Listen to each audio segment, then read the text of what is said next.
पहले दिन माता का घी से भोग लगाया जाता है, जिससे तमाम प्रकार के कष्टों की निवृत्ति हो जाती है। एक कटोरी में घृत रखिए, पतला करके मां का भोग लगाइए। बाद में उस घी को आप दिए इत्यादि में प्रयोग में ले सकते हैं, और भी पूजा पाठ में उसको आप प्रयोग में ले सकते हैं। मां का उसको भोग लगाइए पहले दिन घी का। दूसरे दिन शक्कर का भोग लगाया जाता है। इससे लंबी आयु बढ़ती है, दीर्घायु के लिए। यदि ज्योतिषी ने यह कह दिया है उम्र कम है, तो शर्करा का, ये बूरा खांड का भोग मां का लगता है दूसरे दिन। नहीं लगा पाए हैं तो पहले दिन का सब इकट्ठा कर लीजिए, अलग अलग बर्तन में, पात्र में रखकर मां का भोग लगाएं।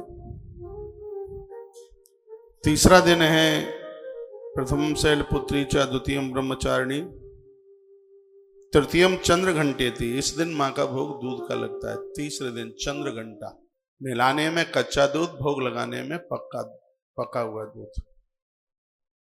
यह नहीं कि मां की रोटी जल जाए, पहले गर्म कीजिए, बिना पानी मिलाए उसको ठंडा कीजिए।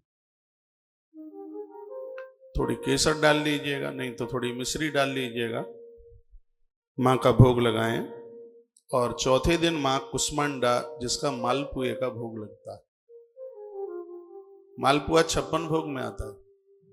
जो दिन कल का निकला है, मां का भोग मालपुआ। बढ़िया सा मालपुआ बनाइए। आप बहुत अच्छा बना लेती हैं, क्योंकि एक आध बार मैंने आपके घर में मालपुआ और खीर दोनों मिलाकर के खाई है, इसलिए मुझे ध्यान है कि आप बहुत अच्छा बनाते हैं।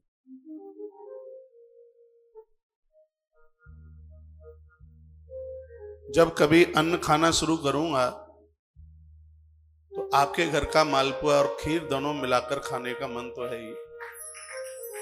पुए का भोग लगाने से संपूर्ण समस्याओं का समाधान होता है। और केले का भोग जो आज मां का लगता है, इससे बुद्धि का विकास होता है, बुद्धि प्रखर होती है। एक ही बार में पढ़ करके सब याद हो जाता है। हाँ जी, केले का भोग बिना छिलका निकाले हुए, बिल्कुल साबुत,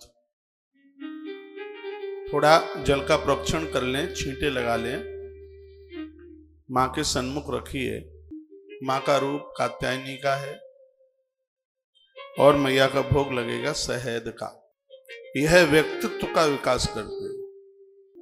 कालरात्रि, उस दिन मैया का भोग गुड़ का लगता है, और यह मां आर्थिक समस्याओं का समाधान करती है।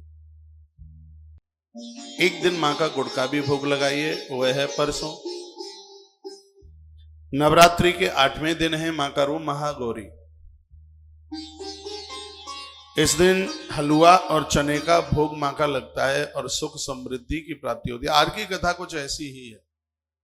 ऐसी तमाम बातें आप कालिका पुराण के अंतर्गत आप सुनेंगे, इसलिए आज की कथा छोड़िएगा मत। देखिए, मेरा स्वार्थ कुछ भी नहीं, आप सुने या ना सुने। आप नहीं सुनेंगे तो मेरी मां भवानी तो सुन रही होगी, मुझे तो कथा सुनानी ही है। लेकिन आप इसे सुनेंगे तो कुछ फायदा ही होगा, नुकसान कुछ भी होने वाला नहीं है। हाँ, ये गारंटी है, नुकसान कुछ नहीं होगा। जो होगा, जितना होगा, फायदा मिलेगा। अब तो मैं आपको 3 बजे तक भी नहीं बिठाता, लगभग 2:15 बजे तक तो आरती हो ही जाती है। और तो फिर उस कथा को पूरा ही सुन लीजिए। 1 बजे के बाद में जो कथा छूट जाती है, शायद सबको ना पता हो, 10 बजे उस 1 घंटे के कथा का 10 से 11 तक विशेष प्रसारण सत्संग टीवी पर चलता है। उसको रोज सुना करें, देखा करें।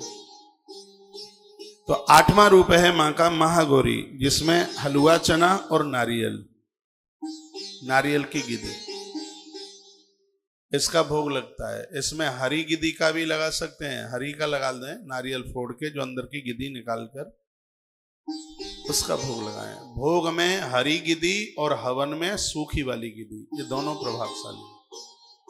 वो गरीबी का नाश करती है। उसके छोटे छोटे टुकड़ा हवन सामने मैं निवेदन करूंगा एक दिन, उसमें उसको मिला लीजिएगा। और भोग में हरी गिदी, कच्ची गिदी जिसको बोलते हैं, अष्टमी के दिन उसका भोग माता रानी का लगाइए, हलवा और चना।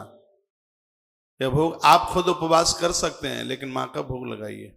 उसके तत्पश्चात है नौवें दिन सिद्धिदात्री। उस दिन विविध प्रकार के व्यंजन पकवान बनाकर कढ़ाई चढ़ाकर नौमी के दिन तमाम तरह की चीजें, बहुत सी चीजें बनाकर फिर माता का आप भोग लगाइए। अष्टमी का भोग सुख समृद्धि और नौमी का जो भोग है वो वैभव देता है।